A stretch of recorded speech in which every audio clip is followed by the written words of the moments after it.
Salam, hörmətli abituriyentlər. Bu videoda mən sizlər üçün Biologiya Güvən Nəşriyyatı, yəni 2025-ci il Güvən Nəşriyyatının biokimiya bölməsinin suallarının izahını vermək istəyirəm. Və birinci sualdan başlayıram. Sualda deyilir ki, en sayda makroegrik rabitəyə malik ATF molekulunda pentoza və fosfat turşusu qalıqlarının cəmi neçə olar? Biz bilirik ki, hər bir ATF-də 2 makroegrik rabitə var və bu zaman hər bir ATF-də bir pentoza və bir ortofosfat turşusu qalığı var. Əgər 2 makroegrik rabitənin sayını n ilə işarə etsək, demək bu 2 molekul ATF deməkdir. Demək, makroegrik rabitələrin sayından 2 dəfə çox, yəni pentoza və ortofosfat turşusu qalığı ola bilər. Yəni 2n-ə bərabər olur. Doğru cavabımız olur A variantı. İkinci sualda deyilir ki, verilmiş elementlərdən hansının hüceyrədə miqdarı daha azdır? Biz bilirik ki, elementlərin miqdarı hüceyrədə faizinə görə dəyişir. 98% olanlar oksigen, karbon, hidrogen və azotdur. Amma mis, sink, flor isə 0,1%-ni təşkil edir. Demək, ən azı olan flor, yəni doğru cavabımız olur G variantı. Sxemdə DNT molekulunun 2 qaz zəncirinin quruluşu verilmişdir. Sxemə əsasən doğru olanı tapın. Demək, doğru olan ortofosfat turşusu qalığının sayıdır ki, bu 5 rəqəmi ilə göstərilir. Yəni, doğru cavabımız olur Y variantı. Dördüncü sualda deyilir ki, sual işarəsinin yerinə nə yazılmalıdır? Anabolizm üstəgəlsin katabolizm, yəni bunların cəmi olur metabolizm. Yəni doğru cavabımız olur C variantı. Beşinci sualda deyilir ki, verilmiş maddələrdən hansı amin turşusudur? Demək, riboza sadə karbohidratdır, pektin mürəkkəb karbohidratdır, sitozin azotlu əsas, adenin azotlu əsas, sistein isə amin turşusudur. Yəni doğru cavabımız olur Y variantı. Altıncı sualda deyilir ki, zulalların monomer növlərinin sayı DNT-nin monomer növlərinin sayından neçə dəfə çoxdur? Bilirik ki, təbiətdə 150 amin turşusu var ki, bunlardan 20-si zulalların əmələ gəlməsində iştirak edə bilər. DNT molekulunda isə 4 cür, yəni nukleodit ola bilər. Adeninli, timinli, sitozinli və guaninli. Demək, 20-ni 4-ə bölürük. Tapırıq ki, zulalların əmələ gəlməsində iştirak edən amin turşularının sayı DNT-dəki nukleoditlərin növ sayından 5 dəfə çoxdur. Yəni, doğru cavabımız olur D variantı. 7-ci sualda deyilir ki, oksigenli parçalama prosesində əmələ gəlmir. Oksigenli parçalama bildiyimiz kimi mitoxondrinin daxilində gedir və bu zaman karbon qazlı su əmələ gəlir, 36 mol ATF əmələ gəlir və enerji, 2600 kJ enerji əmələ gəlir. Oksigen isə əmələ gəlməz, oksigen sərf olunar. Doğru cavabımız olur A variantı. 8-ci sualda deyilir ki, cədvələ əsasən X, Y və Z-in cəmini hesablayın. Əvvəlcə X, Y və Z-in qiymətlərini yerinə qoyaq. Demək, ortofosfat turşusu qalıqlarının sayı 24-dürsə, onda ATF-də azotlu əsasın sayını tapmaq üçün hər ATF-də bilirik ki, bir azotlu əsas var. 24-ü bölürük 3-ə, tapırıq ki, azotlu əsasın sayı, həm də ATF-in sayı 8-ə bərabərdir. Və burada verilir ki, ADF-in də sayı 8-ə bərabərdir. Yəni, burada 8 qoyuruq, çünki ADF-də də bir azotlu əsas olur. Demək, baxırıq, əgər 8 ATF varsa, makroegrik rabitələrin sayını tapmaq üçün hər bir ATF-də 2 makroegrik rabitə var. 8-i 2-yə vururuq, Y-in qiymətini 16 tapırıq. İndi ADF-ə baxırıq. ADF 8 moldursa, onda orta fosfat turşusu qalıqlarının sayı hər ADF-də 2-dir. Yəni, orta fosfat turşusu qalıqlarının sayını biz 16 yazırıq. Makroegrik rabitənin sayını hesablasaq isə, hər bir ADF-də 1 makroegrik rabitə var. Yəni, Z-in qiymətini 8 yaza bilərik. Demək, bizdə X-in qiyməti oldu 16, Y-in qiyməti oldu 16, Z-in qiyməti oldu 8. Bunların cəmi isə 40-a bərabərdir. Demək, doğru cavabımız olur A variantı. 9-cu sualda deyilir ki, suda həll olur, şirin dada malikdir. Suda həll olan sadə karbohidratlardır. Suda həll olur və şirin dada malik olur. Amma mürəkkəb karbohidratlar suda həll olmur və şirin dada malik deyil. Baxaq, selüloza, glikogen, yəni heyvani karbohidratdır, xitin, bir də nişasta, mürəkkəb karbohidratlardır. Suda həll olmur və şirin dada malik deyil. Amma glikoza isə sadə karbohidratlara aiddir, suda həll olur və şirin dada malikdir. Doğru cavabımız olur A variantı. 10-cu sualda deyilir ki, əgər nəqliyyat rentesinin kod tripleti UAA olarsa, onda məlumat rentesində bu hansı kod tripletinə komplementar olar? Bilirik ki, urasilin qarşısında adenin, adeninin qarşısında urasil durar. Yəni A, U olar. Doğru cavabımız olur Y variantı. 11-ci sualda deyilir ki, zolaların sintezi zamanı amin turşusu molekulunun hansı rəqəmlərlə verilmiş hissəsinin nisbi kütləsi dəyişir? Bildiyimiz kimi hər bir amin turşusunda amin qrupu, karboksil qrupu və radikaldan ibarətdir.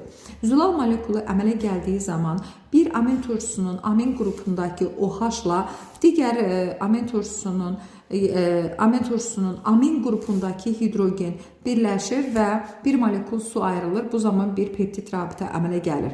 Demək, zolaların biosintezi zamanı amin turşusu molekulunun bir amin qrupunda, bir də karboksil qrupunda kütlə dəyişə bilər.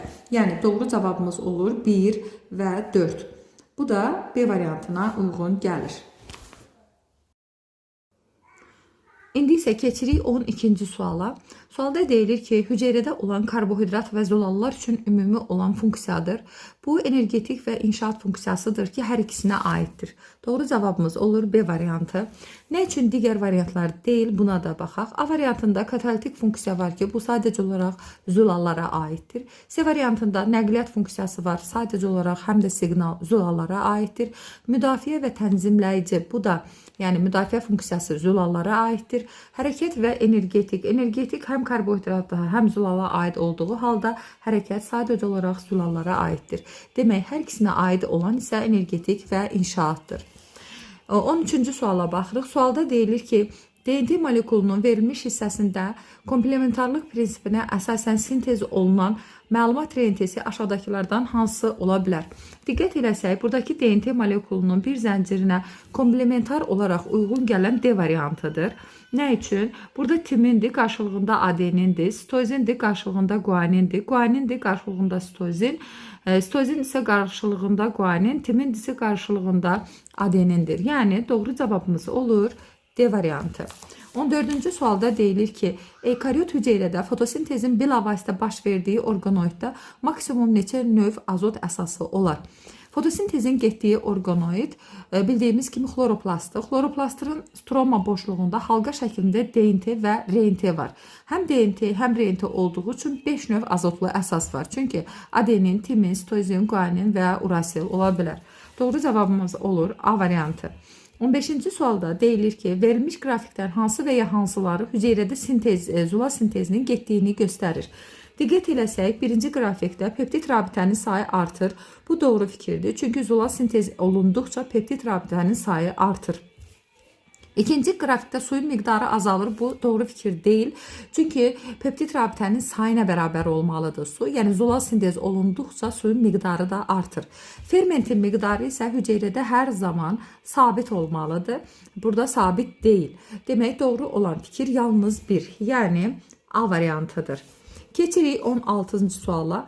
Bu biopolimer deyil. Diqqət eləsək görərik ki, dezoksiriboza sadə karbohidratdır, yəni polimer deyil, monosaxaridlərə aiddir.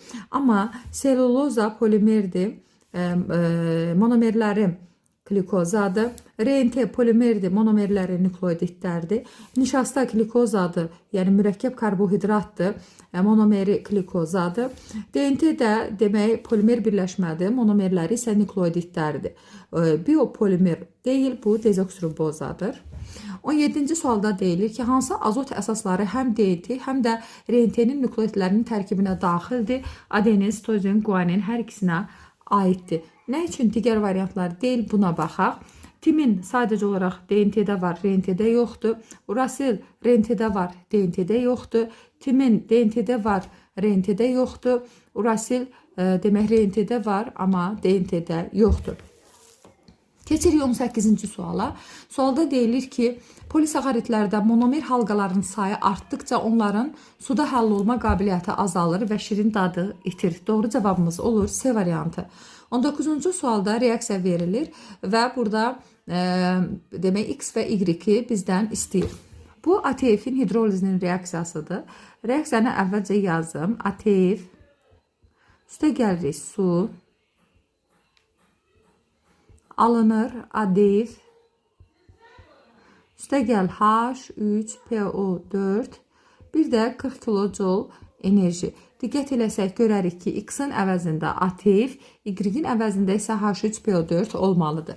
Yəni doğru cavabımız olur C variantı. 20-ci suala baxırıq. Sualda deyilir ki, DNT molekulunda verilənlərdən hansının sayının cəmi ümumi nükleotidlərin sayının yarısına bərabərdir. Demək, burada da hərflər adenin, sitozin, guanin nükleotidlərini göstərir. Adenin və guanin nükleotidlərinin sayı isə biri-birinə bərabər deyil. Təsəvvür edək ki, yazıram bir adenin, bir timin, demək, guanin adeninə bərabər olmadığı üçün bunu 2 yazıram. 2 guanin, 2 sitozin yazaq. Diqqət eləsək, qarşısında adenin qarşısında bir timin, timinin qarşısında bir adenin, guaninin qarşısında demək 2 sitozin, sitozinin qarşısında isə 2 guanin olur. Buradakı nükleotidləri saysaq, nükleotidlərin sayı 12-yə bərabərdir. Demək, diqqət eləsək, 2 sitozin buradadır, 2 burada, 4 sitozin, bir timin burada, bir timin burada, yəni 6 olur ümumi nükleotidlərin yarısı. Demək, doğru cavabımız olur Y variantı. 21-ci sualda deyilir ki, ekariot orqanizm hüceyrəsində fotosintez prosesi zamanı ən son olaraq baş verir.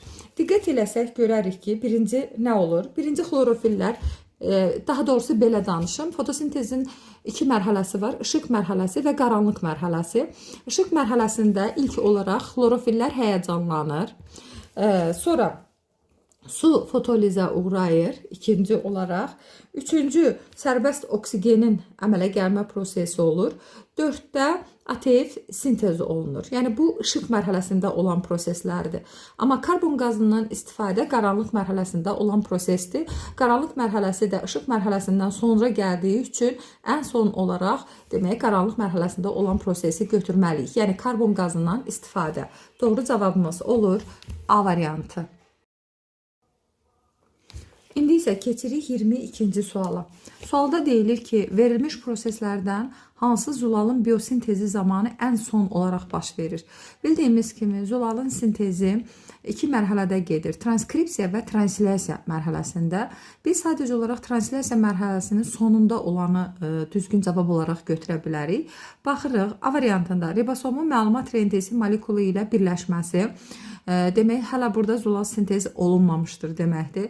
Məlumat rentesinin sintezi bu transkripsiya prosesində olur. Bu translyasiyadan əvvəl olur. Yəni zulal sintezindən əvvəldir. C variantında sintezlənmiş polipeptid zəncirinin məlumat rentesindən ayrılması bu ən sondur. Çünki əgər polipeptid zənciri məlumat rentesindən ayrılırsa, demək, burada zulalın sintezi oldu deməkdir. D variantında amin turşularının nəqliyyat rentesi vasitəsilə ribosoma çatdırılması bu əvvəl olur, yəni C variantına nisbətən tez olur. Y variantında məlumat rentesinin nüvədən sitoplazmaya keçməsi, bu da lap əvvəl olur. Daha doğrusu qısa bir izah verim. Zulalın sintezi transkripsiya və translyasiya proseslərinə ayrılır. Transkripsiya prosesi ekariot hüceyrələrdə nüvədə gedir və nüvədə məlumat rentesi DNT-nin üzərindəki məlumatı toplayır. Yəni yeni məlumat rentesinin zənciri formalaşır və bu zaman nükleotidlərdən bir vahid az su ayrılır. Sonra nüvə məsafəsindən keçərək sitoplazmadakı ribosoma, yəni zulalın sintez olunduğu yerə gedir. Ribosomun funksional mərkəzində 6 nükleotid 2 triplet olaraq yerləşir. Ribosomun böyük hissəsinə isə nəqliyyat rentesi amin turşusunu daşıyır. Yəni bunlar komplementar olaraq bir-birinə uyğun olarsa, demək, amin turşuları ribosomun böyük hissəsində, daha doğrusu bir amin turşusunun karboksil qrupundakı OH-la digərinin amin qrupundakı hidrogen birləşir və zulal sintezi baş verir. Bu zaman isə tripletlərdən bir vahid az su ayrılır. Yəni, bu ardıcıllığa baxaraq seçsək, ən sonda baş verən, demək, C variantı, sintezlənmiş polipeptid zəncirinin məlumat rentesindən ayrılması olur. 23-cü suala baxırıq. Sualda deyilir ki, ribosomun məlumat rentesi üzərində hərəkət müddəti və sintez olunan zülal molekulundakı peptid rabitələrin sayı arasındakı asılılığı düzgün göstərən qrafiki müəyyən edin. Bu düz mütənasib olmalıdır. Çünki zülal sintezi olduqca peptid rabitələrinin sayı artır. Doğru cavabımız olur C variantı. 24-cü sualda deyilir ki, bir zəncirdə 1200 dezoksiriboza olan DNT molekulunda 600 guanin nukleotidi varsa, həmin molekulda adenin nukleotidlərinin ümumi sayını hesablayın. Demək, dezoksiriboza hər nukleotiddə olduğu üçün elə nukleotidin sayına bərabər olur. Bu o deməkdir ki, 1200 nukleotid var.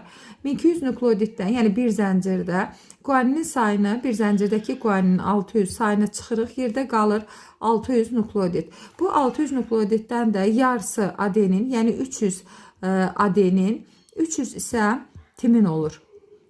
Demək, bir zəncirdə 300 adenin varsa, bizdən adenini istəyir. Adenin varsa, digər zəncirdə 300 timinin qarşısında 300 də adenin var. Yəni bir zəncirdə 300 adenin, iki zəncirdə, yəni DNT molekulunda isə 600 adenin olur. Doğru cavabımız olur Y variantı. 25-ci suala baxırıq. Sualda deyilir ki, Vinogradski kəşf etmişdir. Sözsüz ki, xemosintez prosesini kəşf edir. Doğru cavabımız olur C variantı. 26-cı suala baxırıq. Hansı element xlorofilin struktur komponentidir? Bu magnezium. Doğru cavabımız olur B variantı. 27-ci sualda səhv ifadəni tapın istəyir bizdən. A variantında yazırıq ki, lipidlərin ən geniş yayılanı yağlardır. Bu doğru fikirdir. Yağlar bədən temperaturunun tənzimlənməsində iştirak edir. Bəli, istiqanlılığa səbəb olur. Çünki çox pis istilik keçiricilikləri var. C variantı, pi toxuması hüceyrəsində yağların miqdarı 90%-ə çatır. Bu da doğru fikirdir. D variantında yağlar suda asan həll olan maddələrdir. Bu tamamilə yanlış fikirdir. Doğru cavabımız olur D variantı. Nə üçün Y variantı deyil? Buna da baxaq. Yağlar enerji mənbəyidir. Sözsüz ki, 1 qram yağ parçalandığı zaman 38,9 kilojoule enerji ayrılır. 28-ci suala baxırıq. Sualda deyilir ki, sxemdə X və Y-in yerinə nə yazılmalıdır? Burada 3 fosfat turşusu qalığı olduğu üçün ATF molekuludur. ATF molekulunda sadəcə olaraq bir adeninli azotlu əsası var. Yəni X-in yerinə adenin, Y-in yerinə isə karbohidratı sadəcə olaraq demək riboza ola bilər. Doğru cavabımız olur. Demək, karbohidratı riboza, Y-in isə biz riboza yaza bilərik. Doğru cavabımız adenin və riboza olur Y variantı. 29-cu sualda deyilir ki, genin kütləsi 18.000-ə bərabərdir. Bu gende neçə triplet olduğunu hesablayın. Demək, biz bilirik ki, DNT üzərində nukleotidlər durur və hər nukleotidin kütləsi 300 atom kütlə vahidinə bərabərdir. Triplet dedikdə isə 3 nukleotid bir tripleti kodlaşdırır. Yəni 3 nukleotidin kütləsi isə 900-ə bərabərdir. Onda biz 18.000-i bölürük 900-ə, tapırıq ki, 20 triplet var. Doğru cavabımız olur A variantı. Sonra keçirik 30-cu suala. Sualda deyilir ki, DNT molekulunda 2400 nukleotid var. Əgər nukleotidlərin nisbəti 4:1 olarsa, yəni sitozin ilə timin nisbəti 4:1 olarsa, hər bir nukleotidin sayının düzgün verildiyi bəndi müəyyən edin. Burada doğru cavabımız olur B variantı. Nə üçün? Diqqət eləsək görərik ki, timin, yəni bax bundan bunu tapırıq. Timin 240, sitozin isə 960'dır. Bunlar da 4:1 nisbətinə uyğun gəlir. Doğru cavabımız olur B variantı. 31-ci suala baxırıq. Sualda deyilir ki, 10 qram zülal parçalandıqda nə qədər enerji ayrılır? 1 qram parçalandığı zaman 17,6 kilojoule enerji ayrılır. 10 qram parçalandıqda isə 176 kilojoule enerji ayrılır. Doğru cavabımız olur A variantı. İndi isə keçirik 32-ci suala. Sualda deyilir ki, cədvələ əsasən düzgün bəndi müəyyən edin. Baxaq əvvəlcə. Demək, yaşıl yarpaq səthinin sahəsi verilir. İşıqlanma müddəti, yəni əvvəlcə X-i tapaq. İşıqlanma müddəti 2 dəqiqədir. Fotosintezdə istifadə olunan enerji 176-ya bərabərdir. Bunun üçün x-i tapmaq üçün əvvəlcə 176-nı bölürük 17,6-ya və karbohidratın miqdarını tapırıq ki, 10 qramdır. Demək, karbohidratın miqdarını bildiyimiz zaman, müddəti də, yəni işıqlanma müddətini də bildiyimiz zaman yarpaq səthinin sahəsini tapmaq üçün karbohidratın miqdarını bölməliyik zamana. Karbohidratı onu bölürük 2 dəqiqə 30'da 1 saat deməkdir ki, bu da onu vururuq 30'a bərabər, yəni hər hansı bir ədədi kəsirə vurduq, böldüyümüz zaman kəsirin tərsinə vurmalıyıq. Onu 30'a vurduğumuz zaman demək 300 kvadrat metr yarpaq səthinin sahəsi olur. Yəni x-in qiyməti oldu 300 kvadrat metr. İndi isə y-ə baxaq. Əvvəlcə demək 1232 kilojolu bölürük 17,6'ya. Tapırıq ki, burada karbohidratın miqdarı 70 qrama bərabərdir. 70 qram karbohidrat varsa, onu da 1 saata bölürük. Y-in qiymətini tapırıq ki, elə y-in qiyməti bərabərdir 70 olur. Sonra üçüncüyə baxaq. Demək, üçüncüdə 1760'ı bölürük 17,6'ya. 17,6'ya. O da bərabərdir olur 100 qram karbohidrat. 100 qramı da 2 saata bölürük, olur 50 kvadrat metr. Demək, z-in qiyməti isə 50'yə bərabər olur. Baxaq, x-in qiyməti, demək, x-in qiyməti bərabərdir. X-in qiyməti bərabərdir 300 kvadrat metr. Y-in qiyməti bərabərdir 70'ə, z-in qiyməti bərabərdir 50 olur. Bu zaman onda nisbət bu cür olur. X böyükdür y-dən, o da böyükdür z-dən. Yəni, doğru cavabımız olur B variantı. Keçirik 33-cü suala. Sualda deyilir ki, cədvələ əsasən x, y və z-in qiymətini müəyyən edin. X-a baxırıq. Demək, yaşıl yarpaq səthinin sahəsi 6, üzvü maddənin miqdarı 30 qrama bərabərdir. İşıqlanma müddətini tapmaq üçün karbohidratı, yəni 30 qramı yarpaq səthinin sahəsinə, yəni 6'ya bölürük. Tapırıq ki, işıqlanma müddəti 5 saat imiş. İkinciyə baxırıq. Demək, 3 saatdır. Yarpaq səthinin sahəsi isə 12'dir. Bunların hər ikisini bir-birinə vurmaqla karbohidratın miqdarını tapa bilərik. 3'ü 12'yə vuranda olur 36 qram karbohidrat. Sonra 48 qram karbohidrat varsa, yəni işıqlanma müddəti isə 6 saata bərabərdirsə, 48'i 6'ya bölürük. Tapırıq ki, y-in qiyməti isə 8'ə bərabərdir. Demək, x-in qiyməti oldu 5, y-in qiyməti oldu 8, z-in qiyməti isə oldu 36. Yəni, doğru cavabımız olur C variantı. Keçirik 34-cü suala. Sualda deyilir ki, zülalların tərkibində maksimum neçə növ amin turşusu ola bilər? Təbiətdə 150 amin turşusu olsa da, zülalların əmələ gəlməsində maksimum 20 amin turşusu iştirak edə bilər. Doğru cavabımız olur B variantı. Keçirik 35-ci suala.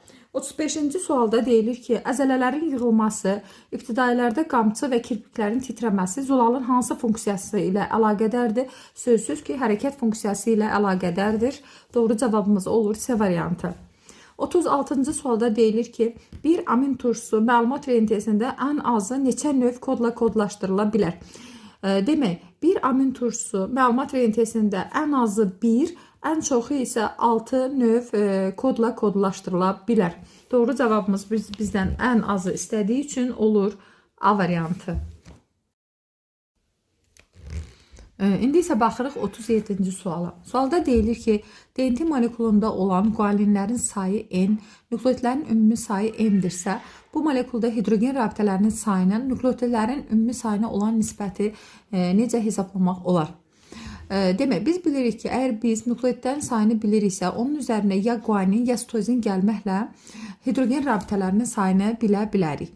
Misal üçün, burada ümumi guaninin sayı N-dir, nükleotidlərin sayı M-dirsə, onda demək, M üstə gələ N olur hidrogen rabitələrinin sayı. Demək, nükleotidlərin sayı olduqda isə ümumi nükleotidlərin sayı isə M-ə bərabərdir. Yəni, M üstə gələ M bölək M olur. Yəni, hidrogen rabitələrinin sayının nükleotidlərin sayına olan nisbəti. Doğru cavabımız olur C variantı. 38-ci sualda deyilir ki, hansı rəqəmlə verilmiş hissə müxtəlif amin turşularında bir-birindən fərqlənə bilər? Biz bilirik ki, amin turşularının tərkibində amin qrupu, karboksil qrupu və radikal var. Hər bir amin turşusunda amin qrupu və karboksil qrupu var, amma radikal, yəni oxşardır. Radikallar bir-birindən fərqli ola bilər. Radikal da burada 2 rəqəmi ilə işarə olunur. Demək, radikalına görə fərqlənə bilər. Doğru cavabımız olur B variantı. 39-cu sualda deyilir ki, bir molekul glukozanın tam parçalanması nəticəsində əmələ gələn ATF molekulunda cəmi neçə makroegrik rabitə var? Bir molekul glukozanın tam parçalanması nəticəsində 2 mol oksigensiz mərhələdə, 36 mol isə oksigenli mərhələdə ATF əmələ gəlir. Yəni, tam olaraq 38 mol ATF əmələ gəlir ki, hər bir ATF-də də, demək, 38 mol ATF-də, hər bir ATF-də isə 2 makroegrik rabitə var, cəmi 76-ya bərabər olur. Doğru cavabımız olur C variantı. 40-cı sualda deyilir ki, biosintezində ribosomlar iştirak etmir. Ribosomlar zulalların əmələ gəlməsində iştirak edər. Biz elə bir variant seçməliyik ki, o zulal olmasın. Demək, doğru cavabımız olacaq. Demək, baxırıq. İnsulin zulaldır. Nişasta zulal deyil. Bu ribosomda sintez oluna bilməz. Bu nişasta fotosintez nəticəsində əmələ gəlir. Yəni doğru cavabımız C variantı. Albumin zulaldır. Ribosomda sintez oluna bilər. Ribonukleaza, bu da fermentdir. Bütün fermentlər zulaldır. Ribosomda sintez oluna bilər.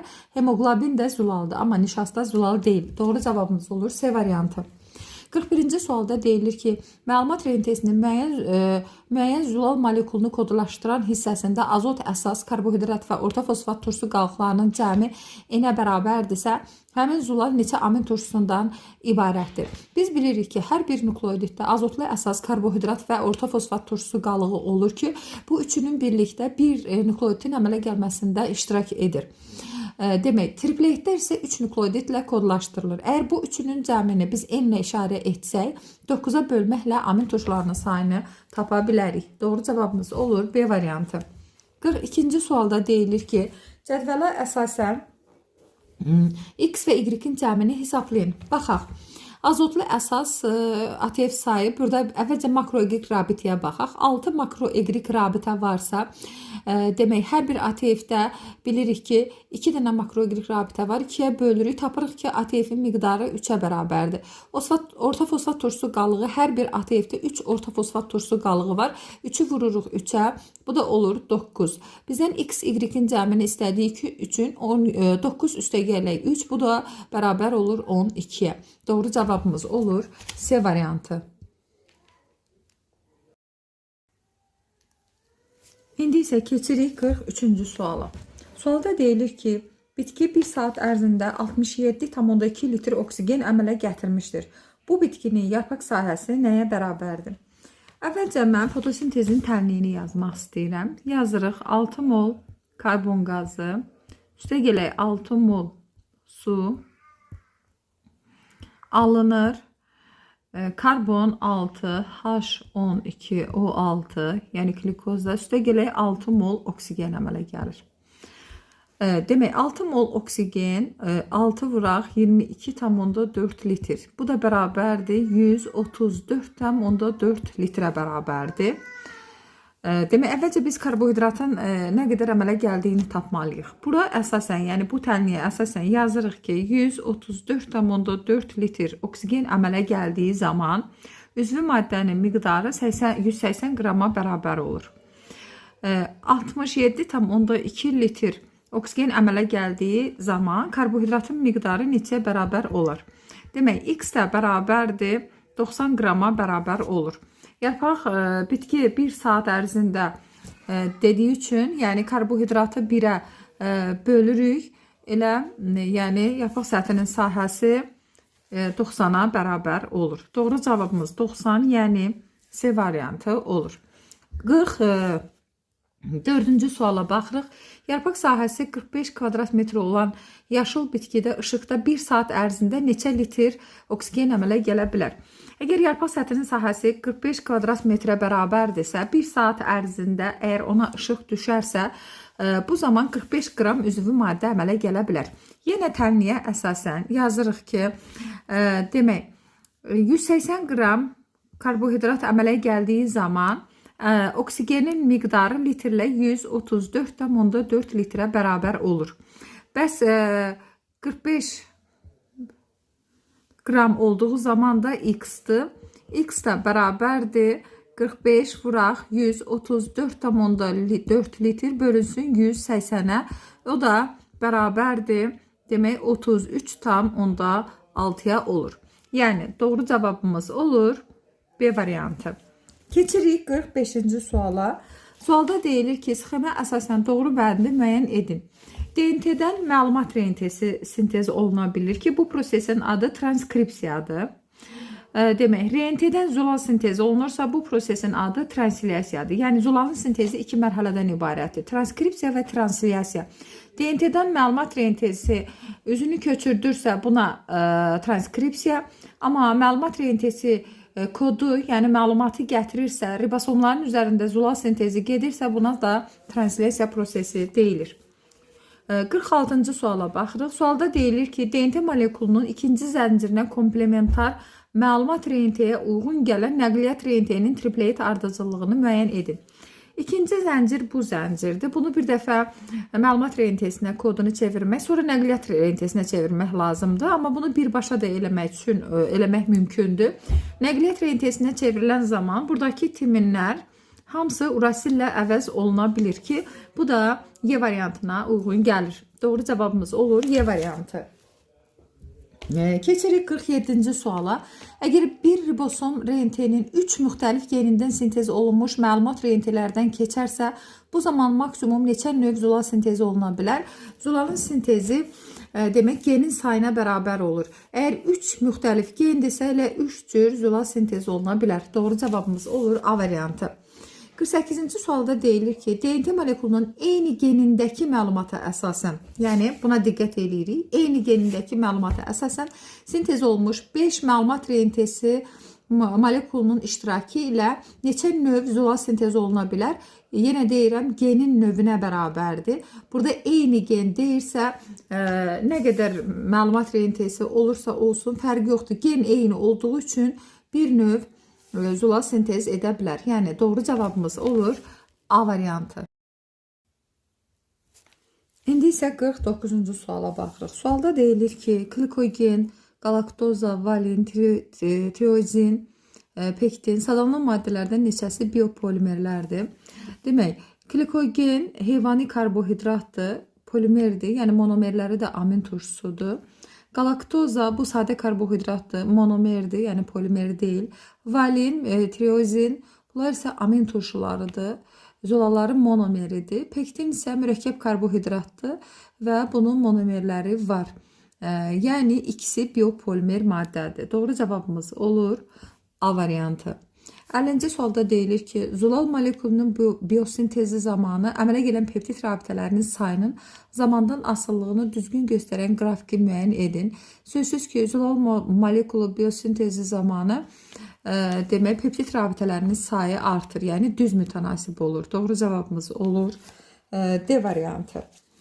Keçirik 51-ci suala. Sualda deyilir ki, hansı azot əsası həm RNT, həm də ATF-in tərkibinə daxildir? Bu adenindir. Çünki adenin nükleoditi, ATF-də sadəcə olaraq adenin azotlu əsası var. Amma RNT-də həm adenin, həm timin deyil, urasil, guanin və sitozin var. Yəni adenin hər ikisində ola bilər. Doğru cavabımız olur Y variantı. 52-ci suala baxırıq. 52-ci sualda deyilir ki, cədvələ əsasən X-in qiymətini müəyyən edin. Yəni, adenin nükleoditlərinin sayını tapın. Demək, burada nükleoditlərin ümumi sayı 24.000-ə bərabərdir. 24.000 nükleoditlərin sayıdır. Guanin nükleoditin sayı isə 4000-ə bərabərdir. Demək, 4000 guanin varsa, 4000 də sitozin var deməkdir.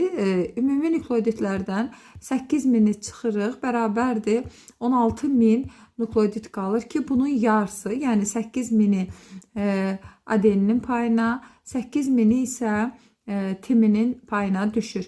Bizdən isə sadəcə olaraq adenin istədiyi üçün X-in qiymətini 8000 yaza bilərik ki, doğru cavabımız olur C variantı.